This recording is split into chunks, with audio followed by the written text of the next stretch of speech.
ఇంకోసారి బిడ్డ నువ్వు నోరెక్కడన్నా జారినట్టు రాహుల్ గాంధీ గారి కుటుంబంలో నీకు అంతర్దేశం సిగ్గుశరం ఉన్నవైతే నువ్వు ఇంటికి పోయి కాలేజీ ముట్టుకున్నారా మీరు మీ అయ్య మీరు అందరూ కుటుంబమే కాలు ముక్కలే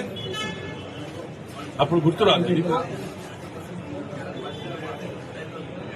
అసలు నిజంగా కూడా చెప్పాలంటే ముఖ్యమంత్రి గారి దయ వల్ల ఇవాళ మీరు బయట తిరుగుతారు ఇంకా వద్దు వద్దు వద్దు అని మీరు చేసిన పాపాలని మేము ఎండగడుతుంటా కూడా వద్దు ఓపిక పట్టండి కక్ష సాధింపు చర్య అంటారు వద్దు వద్దు అనటం వల్ల ఇవాళ వరకు ఓపిక పడతాం మేము కూడా మా ముఖ్యమంత్రి గారు అంటాం ఓపిక లేదు మాకు కూడా ఏం భాష ఏమి ఆశ ఇది ఏంటిది పొద్దుగా లంగా లఫుడ్ వాళ్ళు చెయ్యని పనులున్నాయా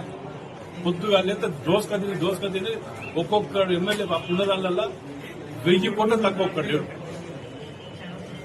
ఇలా వాళ్ళు కలుపులెక్కి భాష మాట్లాడుతుంది చూసుకుంటూ ఉంటుంది సమస్య లేదు బిడ్డ